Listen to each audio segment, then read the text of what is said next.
Pulangi Albay, and ang napili po namin delicacies ng Pulangi is yung kalamay nga kung tawagin natin. So, ipapakita po namin kung paano yung proseso, kung paano gumawa ng kalamay. So, tara! let's go!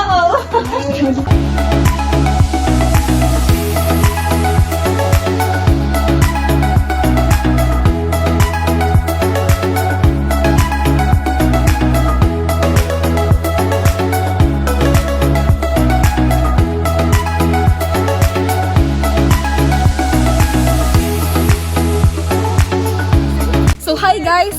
So, nandito nga tayo ngayon sa paggawaan ng kalamay. So, ito yung unang process ng paggawa ng kalamay. So, which is yung mag-harvest tayo. So, nakita nyo naman po sa kapaligiran na napakaraming tubo. So, ipapakita namin kung paano mag-harvest. So, tara!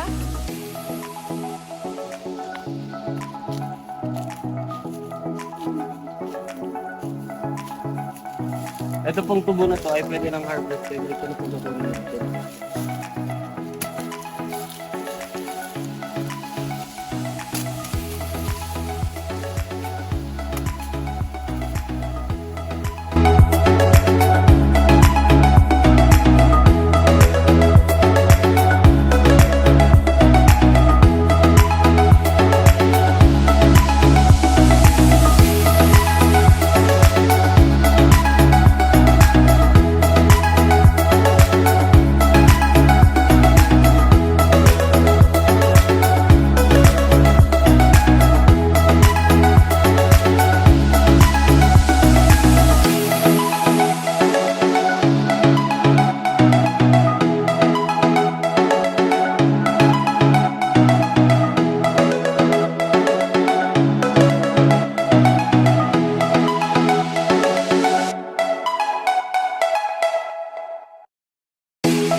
After po mag-harvest ng sugarcane or tubo, ganito po ang paraan nila para katasan ang tubo po, makuha yung katasan, makuha yung tamis.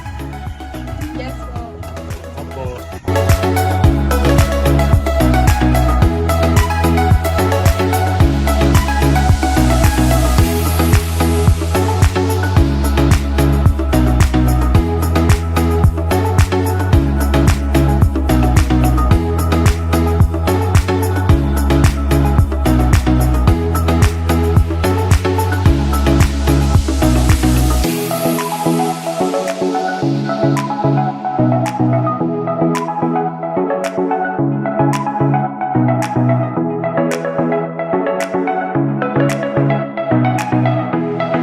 go!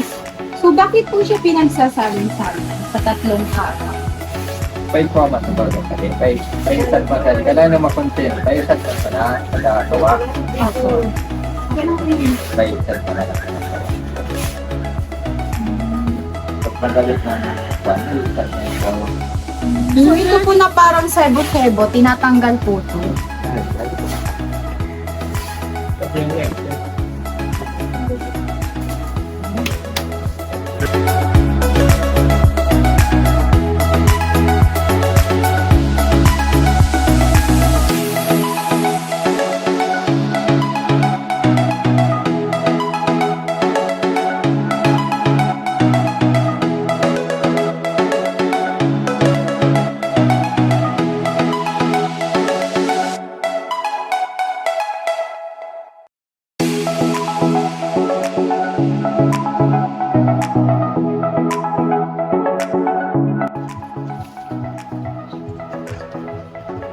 So, ito pala guys yung yung feeling pag na-experience mo na gumawa ng sangkaka. So, makakapagod pala siya pero nakaka-enjoy.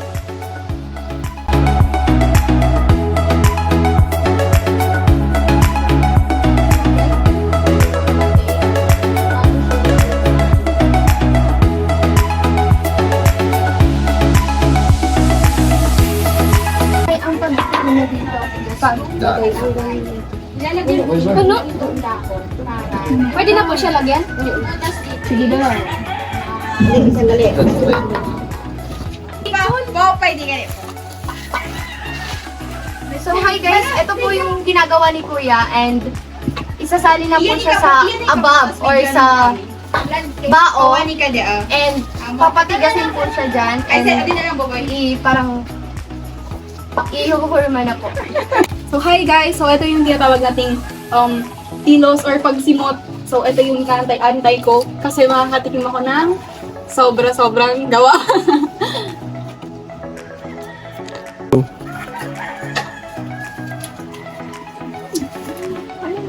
Super tamis.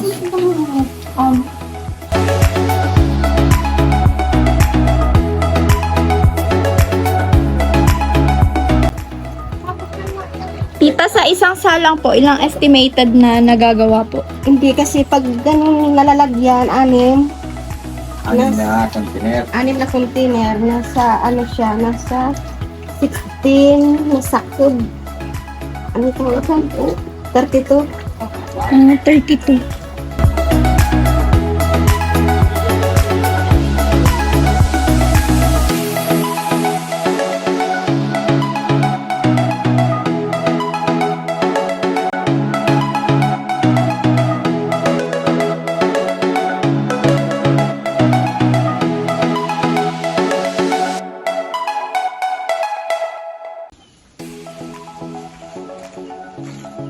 So parang ipapantay siya.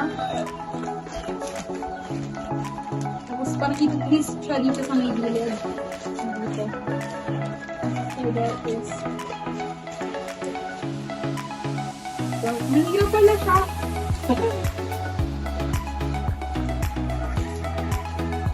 Yung masama sa pagkakas. Parang kailangan mo na experience. Practice makes perfect. Yes. Sabihin mo.